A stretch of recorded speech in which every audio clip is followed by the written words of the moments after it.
Just before we get to this video, I want to mention Crypto Professor Plus.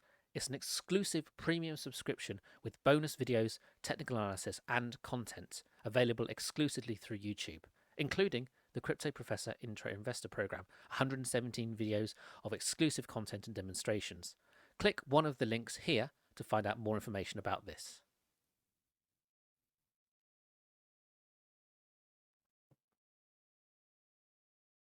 Hello, welcome to this Crypto Professor trading video. Now this is a little bit different to the videos that I have so far published in that I'm actually going to talk you through an actual trade that I took on Sunday, which was the 31st of October, with a cryptocurrency called Horizen. Now I should say that this wasn't a premeditated trade. I saw an opportunity to sell and buy back, or scalp, for the same amount of capital, the same tokens, and therefore free up $780 for free, which I then put in the DeFi chain protocol that I'm trying to build up as many tokens as I can. If you want to watch a video on DeFi chain, I have just released that, so you can click that link now and actually have a look at the DeFi chain project, which is very exciting. However, this project is Horizen, which is a cryptocurrency that I've been following for about a year now.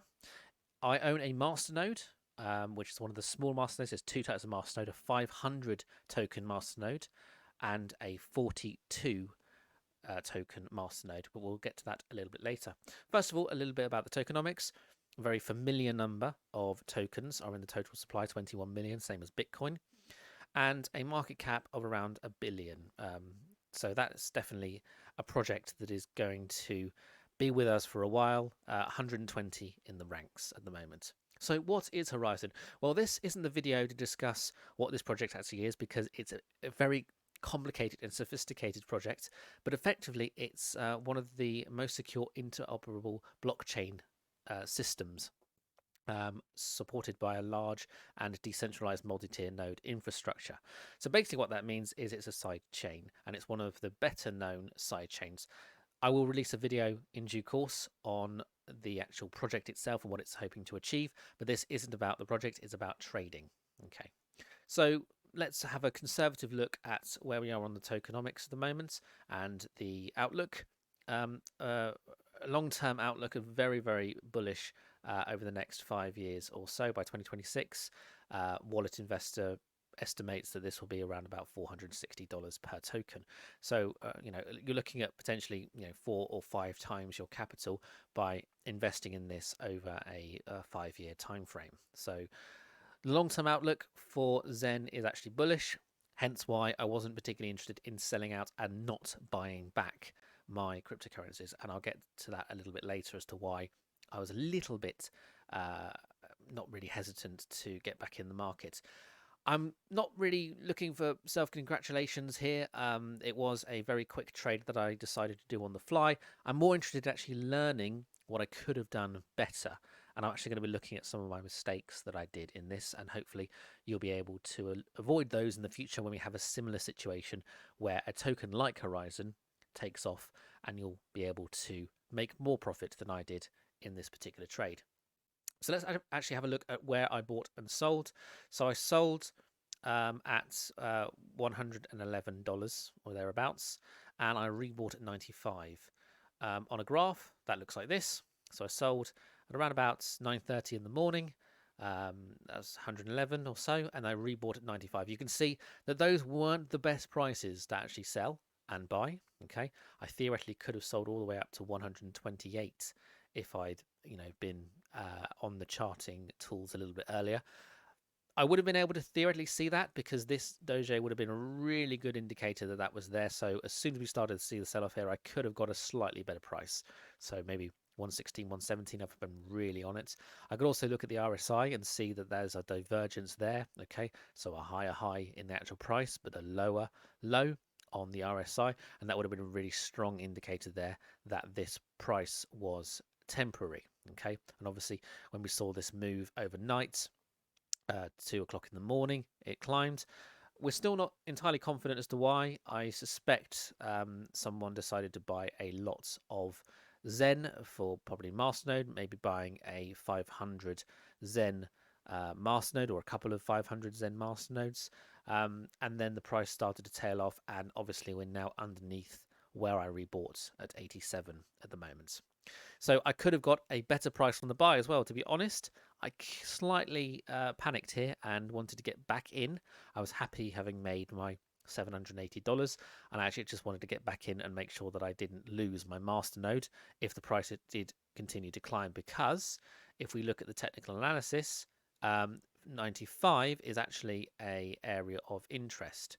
If I actually look at a fib retracement, and I take the peak and bring it down to where we were, so obviously I'm using past information.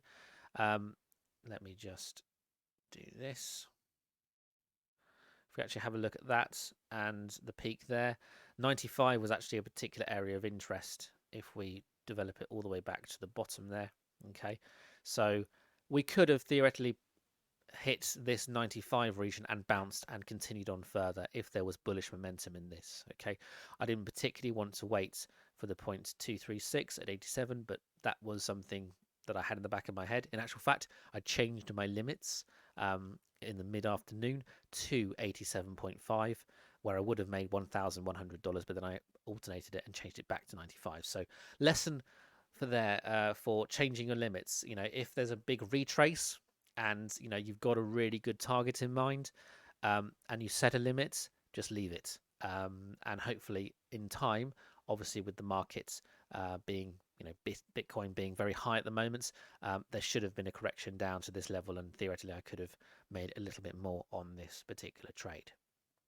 So I sold 42 Zen at 111, and realized $4,770, and then I rebought at 95 for $3,990, making effectively $780 in a few hours, around about 6 hours. Sold at 9:30, rebought at 3:30. So yeah, that's a good trade. Okay, I'm very relatively happy with that. The ways I could have made better would have been to set an alert on this. Okay, so if we look back through time, if I just delete the fib tool there, we can actually see there are quite a few spikes for Zen. If I change the time to 4 hours, there are actually quite a few spikes for Zen. You know, I could have set a limit at the previous high, which was on the 5th of September. So that would have been about a month before. Okay, so in fact, look at that. I could have actually set a limit from the 16th. I actually completely missed this trade, to be honest. So I could have set a limit at the previous all-time high, 120 or so, and could have sold out when that alert was triggered. I would have had to be very quick.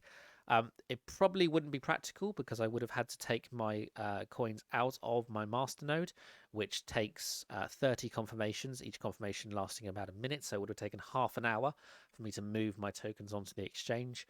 So it's kind of a tie-up between generating a passive income around about $5 a week at the moment for Zen masternodes, 42 masternode that is, and moved that over there and then sold out here because this wouldn't have been on the exchange, so I couldn't have set a limit sell at this previous price, but I could have at least set an alert.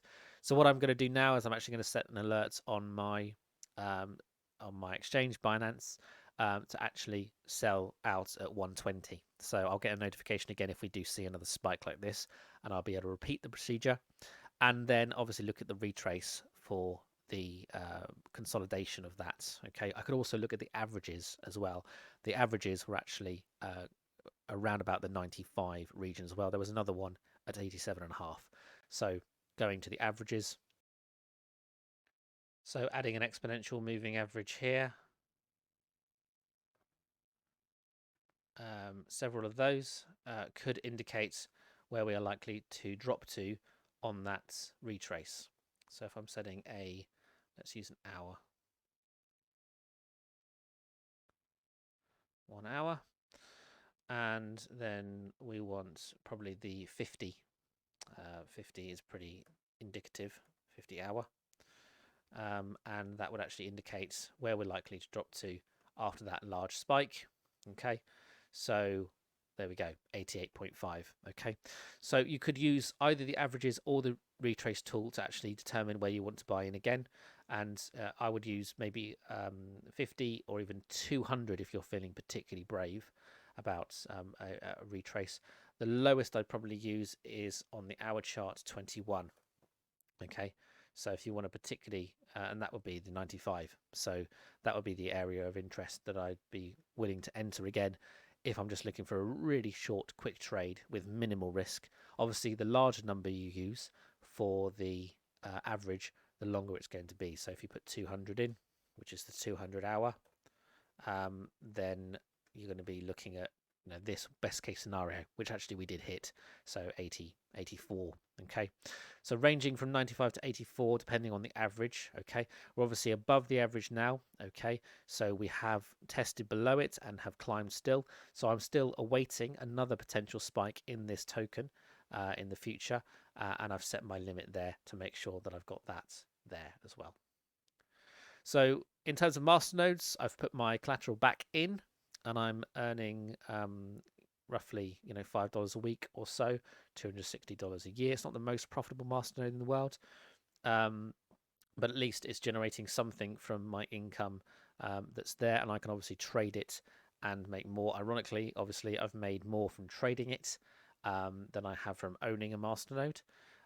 So obviously we want to make sure that we can utilize that collateral properly, but obviously I'm owning it for the long term price appreciation as well as obviously the passive income. So I just wanted to clarify that I'm getting around about 7% on this particular token. So that's a trade, a quick trade, where I made around $780 from a 6-hour price difference. Obviously, with the alerts being in place and with the moving averages being studied more, okay, and being less concerned about getting back in and owning my masternode again, I could have made up to $1,200. So I could have doubled effectively what I actually made, but still a successful trade. Managed to create almost $800 effectively from nothing, which I then put into my DeFi chain masternode.